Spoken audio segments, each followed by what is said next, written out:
Well, hi there, Cindy. Welcome to Travel Connections. I am so excited to actually meet you in person. Thanks, Suzanne. You too. I feel like I know you because I've been following you on Instagram for years. But Same.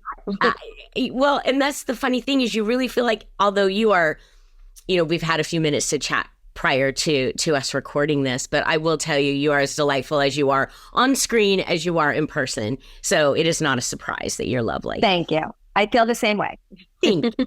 So the points mom. Okay. I understand the general idea of this, but how did this begin? Well, when I first graduated from college a long time ago, I got a job as an accountant and I traveled probably about 20 weeks a year.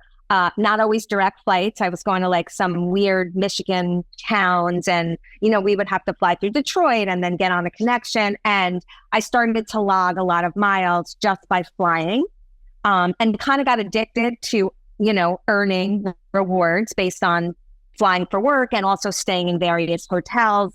I made sure that I always, put my loyalty number in. And that was all before credit cards were around, before any of the credit cards were tied to the banks and to the rewards programs. And when that happened, because I had already, become like a points and miles enthusiast, I was all over the credit cards. And I'm not scared to apply. And we can talk about that a little bit later. But I love getting bonuses and I love accumulating points and miles. And then I had a family and we started to travel on points and miles with my family. And I was a big Facebook poster and people would see all the places that we went and they would start asking me like, how are you doing this? And I started to give out free advice and, tell people when the Marriott Bonvoy card was raised to, 150, I would, say, hey, everyone, go for it now. The bonus is up. And people started to feel bad taking so much free advice and they begged me to start a business because they felt bad about, coming back to me. And I was hesitant, but I want to say in like 20, and I had a website already, like I had made a website starting in like 2015, but I just worked on my website and it wasn't really a business. But then in about 2018, I finally threw out on this, big moms group in my town, I'm starting a consulting service. And I was like embarrassed to do it. And I put it out there at like 10 o'clock at night. I went to bed and I woke up the next morning and 3 people had said, I want to hire you. And it kind of went from there. And once people knew, that I was out there and could help them with not just, earning, but redeeming and benefits. Now I'm really busy and almost too busy. So now I consult with, families, individuals, small businesses, empty nesters. Yes. So that's kind of awesome. where it is. Yeah. Well, we've always been a miles and points thing because that's kind of 10 years back. That's when I began Adventures of Empty Nesters. And so I started traveling. When you have kids at home, you don't travel nearly as much as we do now. And so he was doing a lot of business travel, like you had said, miles and points, miles and points. And right. I can't remember the last time that I've actually purchased an airline ticket because Right. we've accumulated our points from all different places. But back in those days, it was just airlines. It was just hotels. We're Hyatt Right. people. I hear that you do a lot with Hyatt, right? Right. And one of the reasons I still do a lot with Hyatt is because last year or maybe 18 months ago, most of the hotels, they got rid of their award charts. So, one of the things that I was going to mention is it used to be a lot easier to get really good hotels for a normal amount of points. Like back in like 2019, I went to the St. Regis in Aspen. And when I booked that, I knew exactly how much it was going to be because Bonvoy had an award chart. So I was able to plan for that. But then all the hotel companies scrapped their award charts. So now it's kind of based on supply and demand. So if you're booking, let's say like the Sheraton in Kauai, it's going to depend on supply and demand, just like it does with money. But the only hotel program that has not scrapped its award chart is Hyatt. And that's why Hyatt, to me and to you, is so valuable because you know what you're getting when you book it. You know if you need 40,000 points for a room per night, you can plan for that versus some of the other hotel programs where you don't know what the price is going to be with points because it's based on supply and demand. And when I talk to people, I am no expert. And that's why I wanted to bring you on. And so you could explain all of these details for everyone. But I really believe in loyalty also. And in my personal travel experience, that has really benefited us because we rose in the ranks of Hyatt and now we get amazing benefits because we've been with them for so long. But do you agree with the strategy of sticking with one hotel chain or not necessarily? Because it seemed to me that if you keep all your points in one place, you're going to build them quicker, as opposed to here and there and everywhere. Do you agree with that? Right. I'm gonna say two things. One is one of the problems, the downside of Hyatt, okay, versus some of those other ones is they don't have as big of a footprint. So there's not as many Hyatts as there are Marriotts or Hiltons. So it depends on if your destination, there's no Hyatt, then you have to turn to one of those other programs. And the other thing I was going to say too is, and again, I don't know how much we're going to get into this, but I don't necessarily love people building up points that are tied to a loyalty program. So building up Hyatt points or building up Bonvoy points or Delta points or United miles.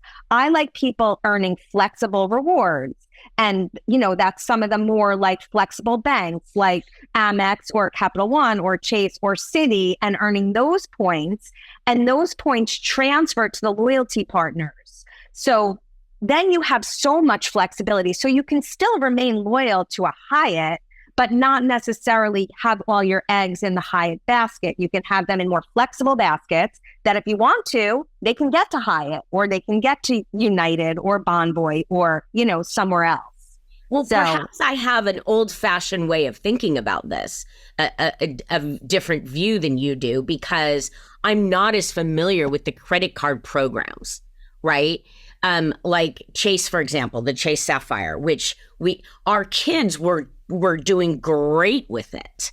And, you got all these bonus points when you began. Can we talk about those kind of flex cards? And then secondarily, how many do you want? And I don't want to give away the store here, but how do we begin? Let's say you've not done this before. Where would you begin? Right. Well, I do think that Chase is a nice place to start, and a Sapphire card. And I don't know which one you have. There's the higher end Sapphire Reserve, and then there's more of the beginner card, the Sapphire Preferred. And I think that the Sapphire Preferred is a fantastic beginner card. It has a small $95 annual fee. You usually get a really big bonus when you sign up for it. And the nice thing about those points is that they do transfer to a lot of partners. Or if you wanted to, you can redeem them and you get with Sapphire, you get a nice little bump. Most of the programs you can only redeem as money at 1 cent a point.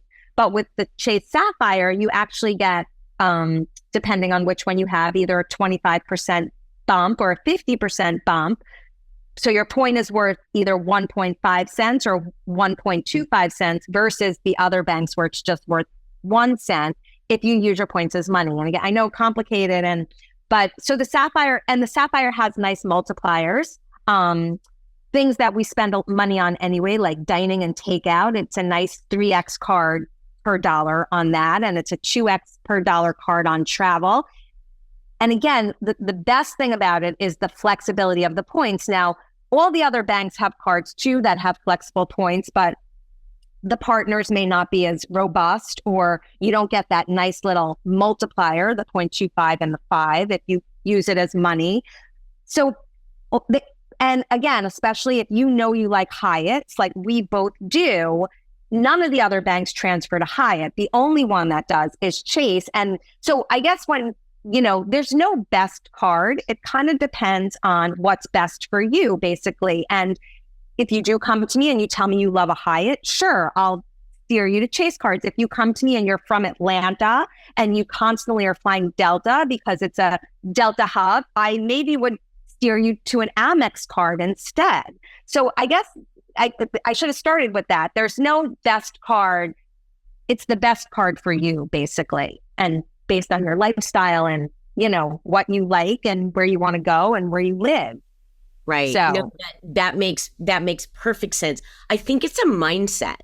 So you have to start thinking this way, right? Like I'll give you an example. My husband keeps leaning towards using his Hyatt card. He has a Hyatt card which goes directly to Hyatt. Isn't he better off using his Chase card, doing the Yes. same things? Is it? Yes. Aren't his level of points going to go up by a higher multiplier than just doing a flat? I don't mean to pick on Hyatt. I just think it's just a really good example. Totally. And the only time you would pull a Hyatt card for the most part is if the multiplier is better than the flexible bank card. So where is it better? It's better at Hyatt. And it's nice what they do. They have like a 2X on gym memberships. I don't know if you know that, but like my Hyatt is my gym card my monthly membership goes on that because I like my little 2X on gyms. And, a lot of cards don't do that.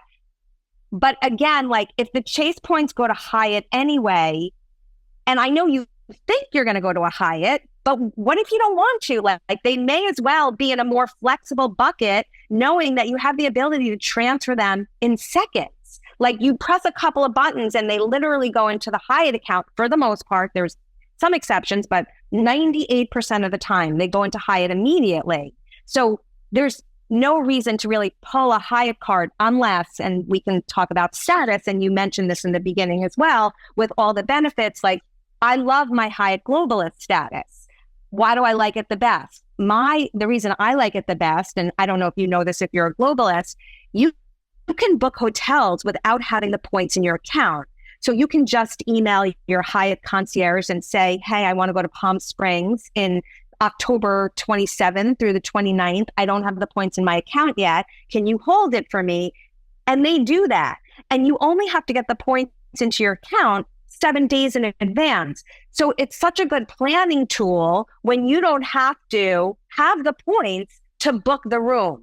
So that's my favorite part of Globalist benefits. But then there's nice things too, like free breakfast and free parking and the room upgrade, which I seem to get all the time. And again, I'm going off on so many tangents. One of the reasons that I think I do get them, and again, you like an empty nester, when you're not traveling at the breaks, like Christmas and winter and spring break, and we have February break in New York, there's not as many people traveling. So the chances of getting the upgrades are greater when, you're not competing with everybody else. So that's a wonderful benefit of globalist status, but it's hard to get. So now going back to the Hyatt card, one of the things I tell people is see where you are with your status in like later in the year, like June or July, and know that card, if you wanted it to, could top off your status. If you needed to, with the regular personal Hyatt, I think I'm going to forget exactly what it is, but I think for every $5,000 you spend, you get 2 nights.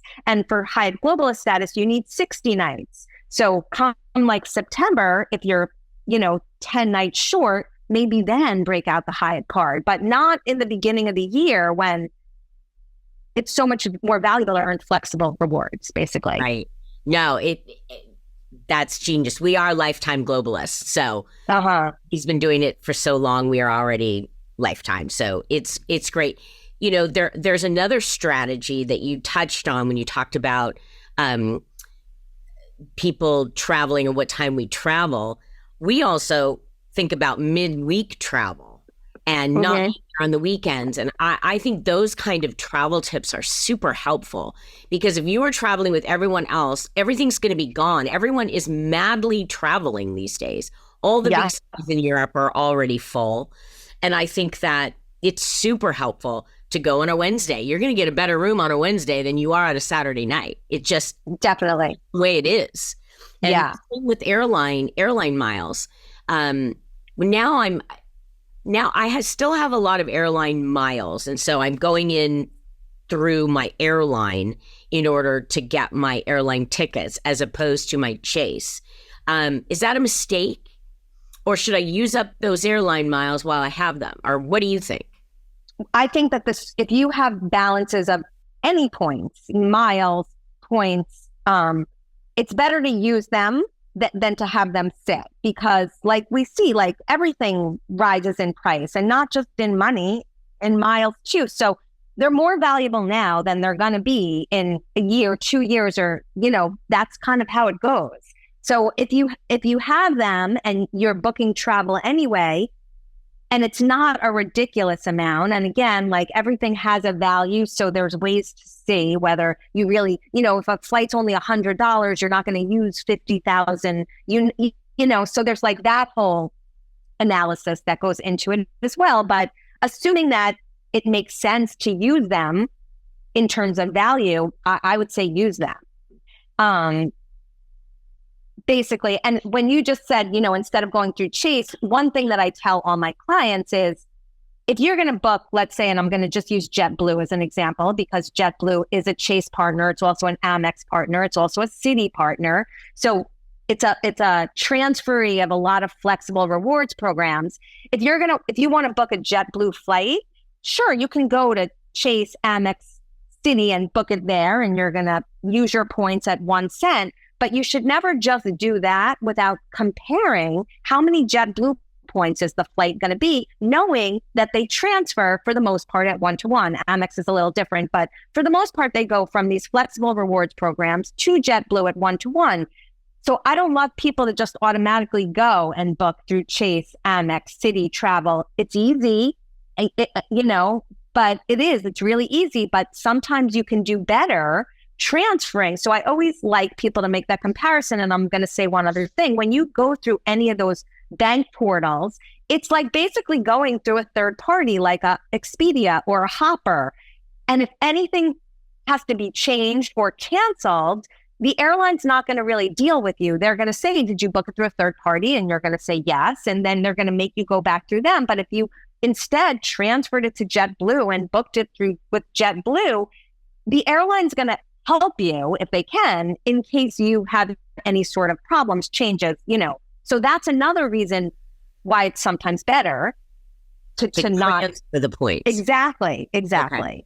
Well, I would say that's like a big hot tip, is to take those points from your credit card and move them into actual Hyatt or JetBlue, as opposed to booking directly on Chase. I'm not a fan of third-party travel sites because of that very reason. You get burned once, you'll remember, and then you don't want to. You don't want to deal with it again. I saw something. So your Instagram, let's talk about your Instagram. You do such a great job with your tips, and you're so lovely to offer this free information. You talked about something recently where you upgraded yourself. Was it last minute?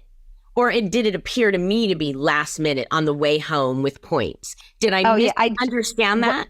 No, that was coming home from Spain 2 days ago. Now, let me just say that I originally tried to fly something a little higher, especially going to and from Europe, because it's an 8-hour flight and I have the points or the miles anyway. But this time, my daughter was already in Spain. I had booked a flight for myself. And at the last minute, where I didn't have enough time, she decided she wanted to come home with me. And we couldn't get her on the flight that I was already on. So I had to change my flight at the last minute and booked a different flight. And I was only able to get a seat in the back, basically. So when I went to check, and I was exactly. Yeah. I'm so sorry. So when I went to check in that morning, I saw an offer. And again, and I wrote this in my Instagram post, it was not probably, in terms of value, a smart offer for me to take. Okay. It was about 69,000 miles, Delta miles, to upgrade myself to Delta One. My daughter, I kept her in the main cabin. But one of the reasons that I did it, and again, value to me may not be the same as value to others, because I take advantage of so many offers. And that's what I put in my Instagram post. And it actually is a Tuesday tip of mine today, where there's Amex has an offer out there where they're giving like an extra 10x per dollar on dining. If you can refer somebody a card and they get approved, then you're going to get an extra 10x for 3 months.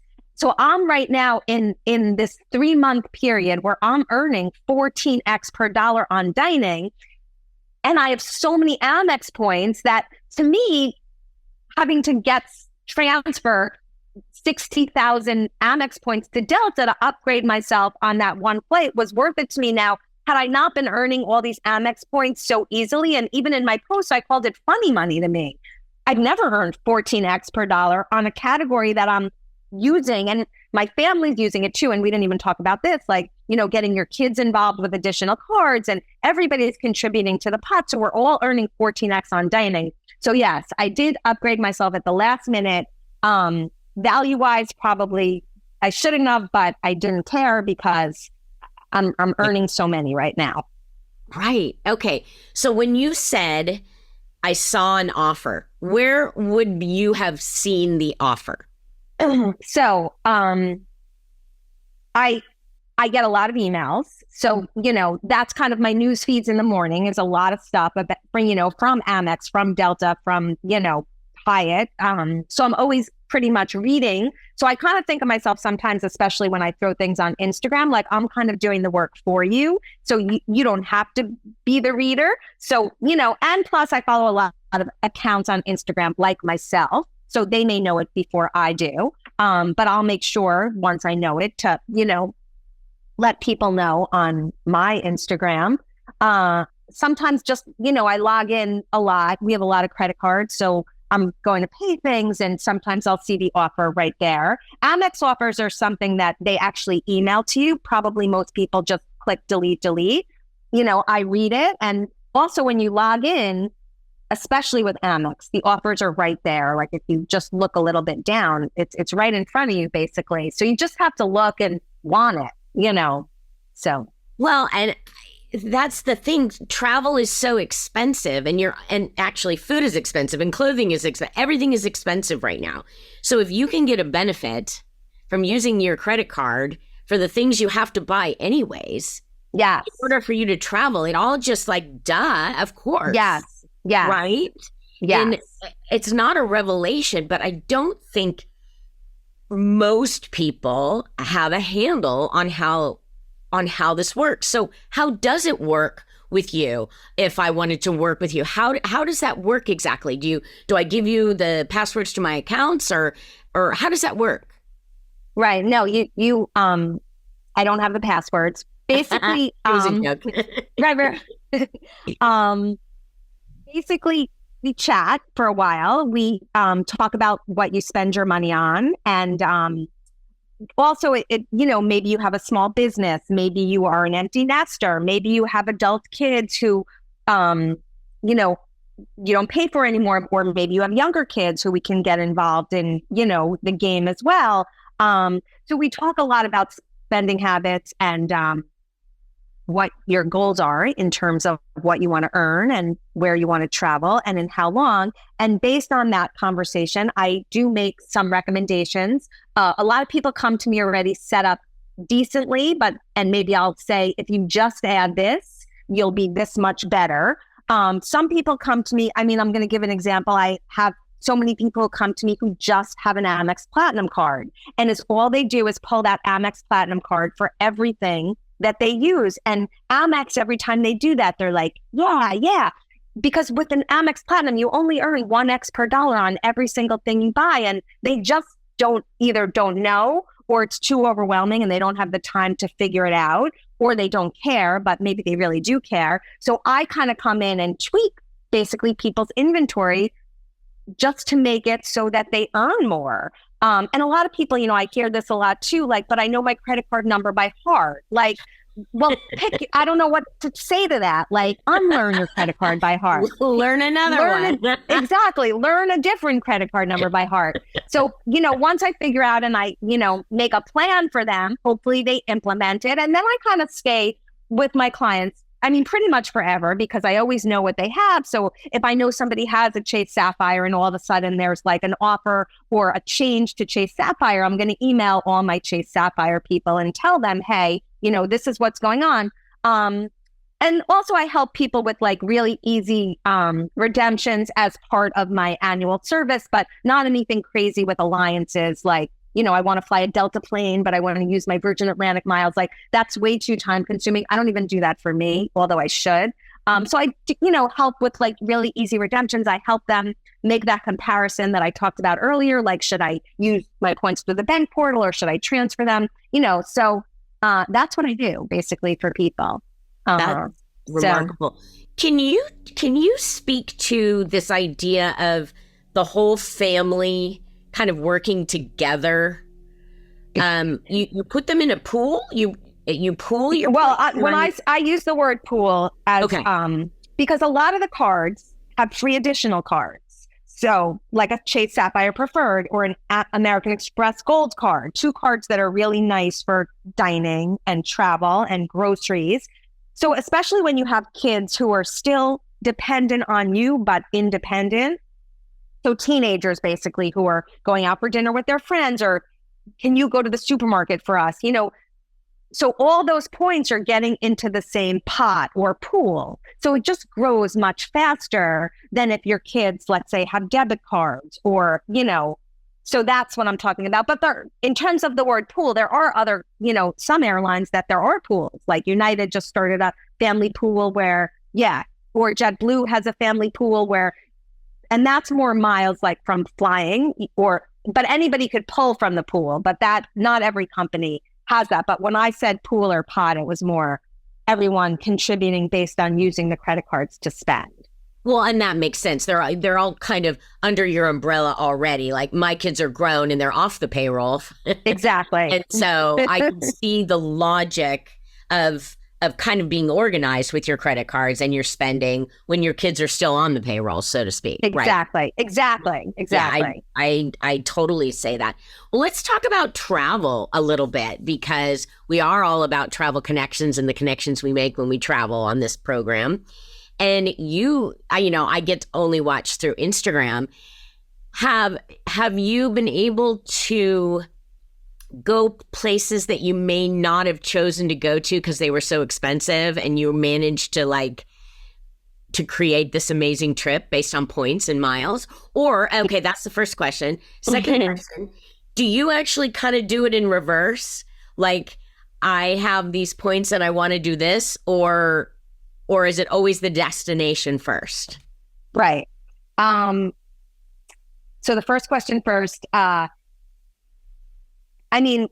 would I have gone to the Galapagos Islands in 2023? Is that when I went? 2020? 2023 Christmas, if I didn't have a bucket of points and miles that I was able to apply to the trip. Like, no way would I have done that yet.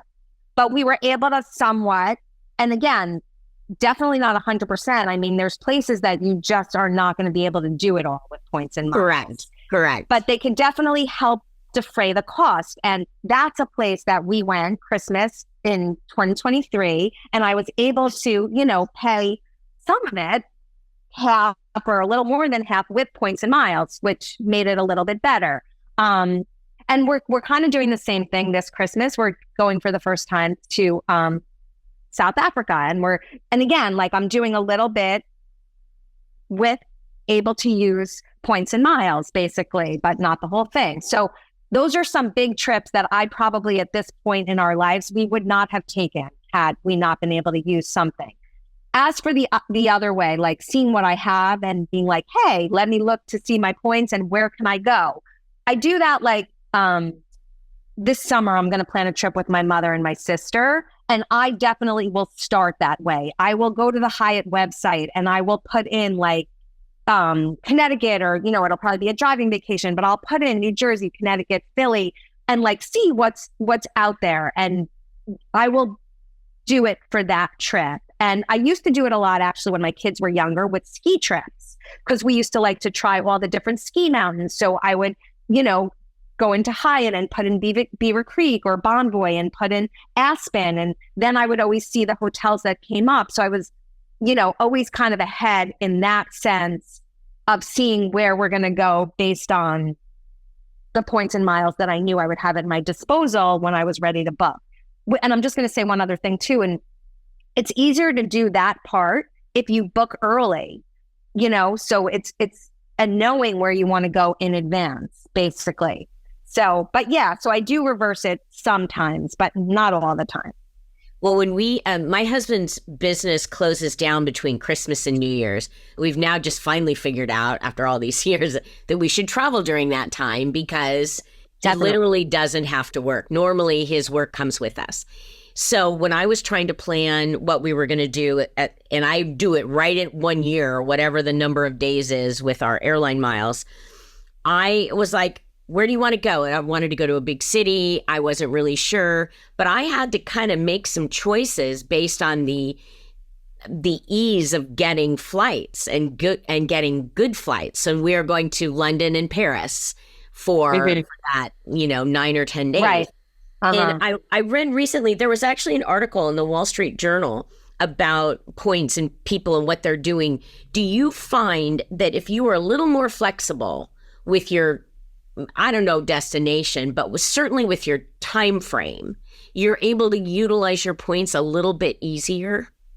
100%. And yes, and it's kind of going back also to what you said about staying in a hotel on a Wednesday night or, flying on a Monday. And definitely if you're flexible in terms of when and where, if you don't have to go to Maui, and maybe instead go, I use, instead of people going to Costa Rica, I kind of sometimes I think I'm not going to say it right. Nicaragua is like a new hot spot, but not hot enough yet where it's the, pick your, it definitely, you can do better being flexible with day, time, even like taking the first flight out in the morning.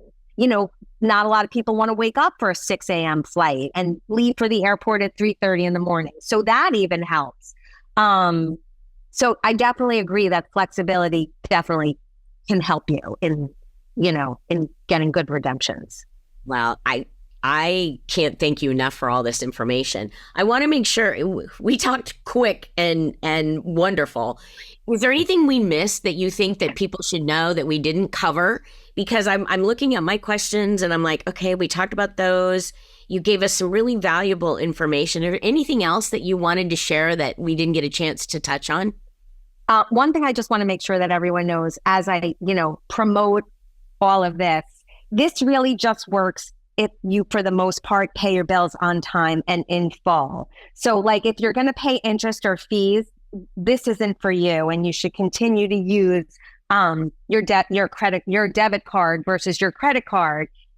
But I'm going to also say that if you're nervous about credit cards and you don't want to be faced with a big bill at the end of the month because all of a sudden you're pulling a credit card instead of a debit card, I often recommend as well to treat your credit cards like a debit card. And in today's day and age, you can log into your accounts in seconds on your phone, and you can treat it like a debit card, which means if you go out for dinner and you spend $80 on dinner, wake up the next morning, log in and pay off $80, because then you're still going to be getting the benefit of earning rewards. Because the worst thing you can do is use a debit card if you're responsible and, you're going to make sure you're not paying interest and fees. Debit cards, they shouldn't be used. Yeah. If you aren't a responsible person and you now got this great idea that you're going to get these cards and you get all these points, but now you're not paying them off every month, you're exactly in the world of hurt. So no, exactly. So you just have to go into it just intending, and a lot of people already, are paying it anyway. And, then they just continue on like that. The other thing I'm just going to say too, like little easy tips, like just make sure you're getting credit for every, even if you fly on Iberia. I just flew Iberia on some of my little flights in Spain, but I joined Iberia. I had my daughter join Iberia. And again, I may never use the miles. They may expire, but it was a 2-minute thing for me to, just go on and join Iberia. So I got credit for those flights. A lot of times you can like move them over to the Alliance, like the American Airlines instead. So just make sure you get credit on flights, hotels. Every time. Exactly. You just don't know, 5 years from now, you might need that little bit of mileage that you got from your trip to Spain, right? Exactly. And the other thing, just know the benefits that your cards come with, spend a little bit of time, because a lot of times there's good benefits that people are just missing out on because they just don't know. And the credit cards they're not helping you so much, with knowing. They don't really have the incentive to, basically. So, yeah. Well, Cindy, where can people find you? So on Instagram mostly, and it's the Points Mom _. You need the underscore. It's the same on Facebook. It's the Points Mom, but I don't do a ton on Facebook. I have a website, thepointsmom.com. And there's a lot of information on there as well. And then my email address is cindy@thepointsmom.com. Well, thank you. Thank you so much. That was a whirlwind. I loved every moment. You've got me really thinking. And now when my husband listens to this episode, he's going to be like, oh my gosh, we need to call her. Yeah. Yeah. Thank you so much for joining us on Travel Connections. You're awesome. Thank you. I appreciate it.